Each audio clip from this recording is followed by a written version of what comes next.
Enang on the line. He assists the President on National Assembly matters. Good morning, Senator, and thank you for joining us today. Now, having seen the letter the President wrote to the National Assembly, let's start off with that section 25, speaking about the procedure of elections. There are many who think that, well, it's not actually that they are fixing dates and taking over functions of INEC. They are just putting in the sequence, and as such, they think that that letter may have missed the point. Is that the case?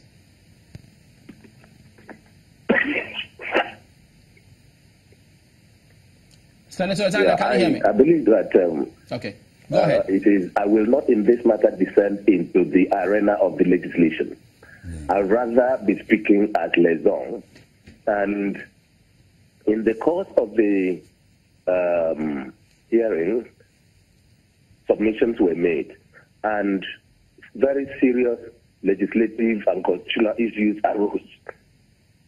And now Mr. President has pointed out these constitutional issues and written back to the National Assembly in accordance with its powers. It now behoves on the National Assembly to examine the grounds, constitutional and legal, raised by Mr. President. For me, at this stage, I will not descend into the real grounds because it will be getting into the arena. But it is out now from the hand of the President back to the chambers of the Senate and House of Representatives. All right, much as we're not trying to get you to descend into the arena because we know that your job... Can I comment on that? Okay, let's get Dr. Ananaba to comment. I think I agree entirely with Senator Enang. That he should not descend. No, he shouldn't. He shouldn't. And that was the first point I made, that the President is exercising his powers under Section 58. And I said there is also a Section 58.5. The President has done what a president should do under a constitutional democracy. And it should be seen as that. The National Assembly, it is up to them, as he has said, to look at these reasons the President has given and either further amend that legislation, or if they believe strongly that what their position is correct, they have a Section 58.5. And all the issues that are coming out of it shouldn't be.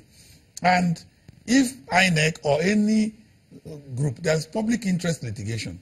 If there are people who feel that what the National Assembly has done is wrong, they approach the judiciary, and it is interpreted once and for all. That's how our democracy will grow.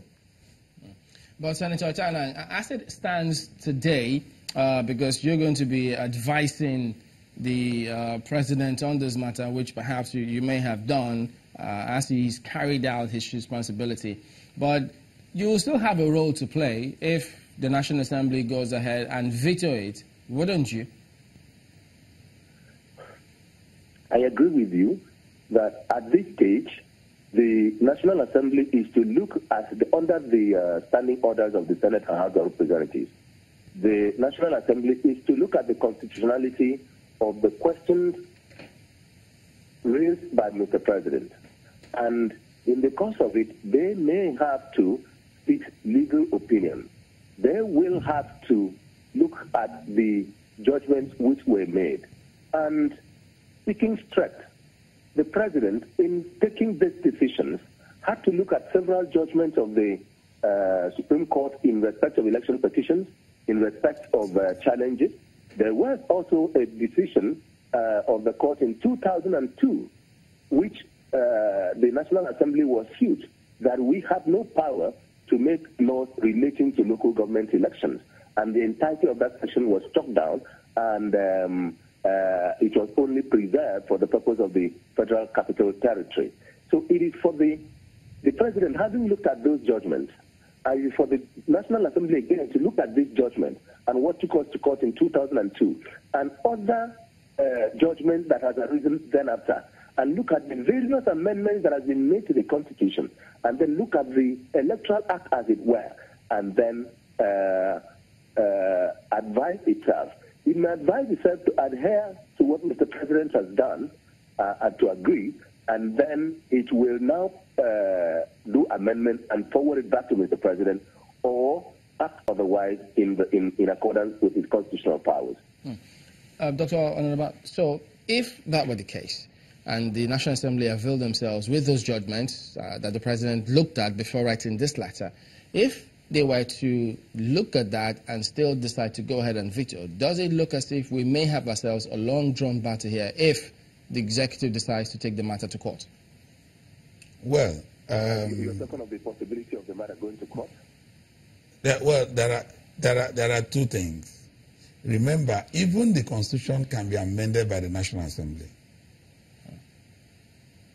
And they have been undergoing that over the years.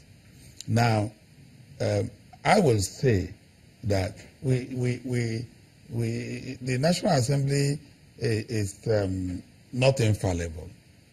Now, since it is obvious that this was the reason why even the Oputa panel had issues. And like it's been said, the National Assembly should look at the position of the law, the Constitution, and the interpretations of the Supreme Court and the Superior Courts. Once they are patriotic, they look at it and say, okay, in this area we agree with the President. In this area we don't agree with the President. Is that the only option? No, the options start coming. We're talking about before even invoking sub 5 of Section 58 of the Constitution to know whether they will overrule or not, or overrule the veto or not. And some of these issues, like I said, should be tested in the courts. Now, the powers of the National Assembly to make laws for local government elections, that one is very clear. And everyone knows that the National Assembly won't be making laws for state electoral commissions and all that. Now, beyond that, what I was saying is that we should not sometimes be spending time dissipating energy on some of these things that can be resolved even by party and by professional advice. There are lots of laws in this country that needs to be amended. You will worry at the state of some of the laws we still practice today. So, in this particular instance, it shouldn't cause all the issues that I hear people raise. I mean, the President has come up with his own views.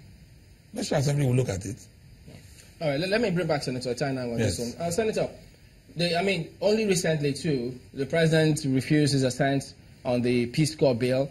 Now we have this one. Does this, in your perspective, further create more friction between the executive and the National Assembly? And what are you doing to ensure that there's a smooth working relationship amongst them? Well, I want to say that Nigerians should appreciate that it was because the law that is made had to bind the executive, the legislature, and the judiciary. That the law and the Constitution says that when the National Assembly makes a law, the executive will assent to it or withhold assent. The National Assembly has a lot of legal experts. The President also has a lot of legal experts. It was intended to avoid a situation where the National Assembly makes a law and it just becomes law without both parties. So, Mr. President withholding assent to Electoral Act Amendment Bill and the Peace Corps Bill does not in any manner show that there is conflict. If you get my statistics, I think we have up to 65, 68 bills that Mr. President, and close to 80 bills that Mr. President has assented to. And in all this, there are about 5 or 6 that he has withheld assent. There are others that when Mr. President discovers some matter that are typos, the attention of the clerk is drawn to it, and it is resolved in that manner without withholding assent or assenting to it. That shows the level of cooperation. Now look at the Peace Corps bill. As it is now, we have the Nigeria Police, we have the Civil Defense Corps, we have the SSS, we have the Navy, we have the Immigration, we have Drug Law Enforcement Agency. All these agencies were part of the police. And if you look at the civil defense as of today, the people have more confidence. They have less men. And so the money they have, they take good care of their men. The police is being desecrated decimated and given a bad name. The police is just taken as one old wife that has been abandoned, and we shouldn't do that. I give an example. If you have children, Senator, and pardon they me to get butt bad in and at they this have point. A problem. We need to go to break, but we'll let you conclude your thoughts and perhaps one more question when we come back in a moment. So please stay with us.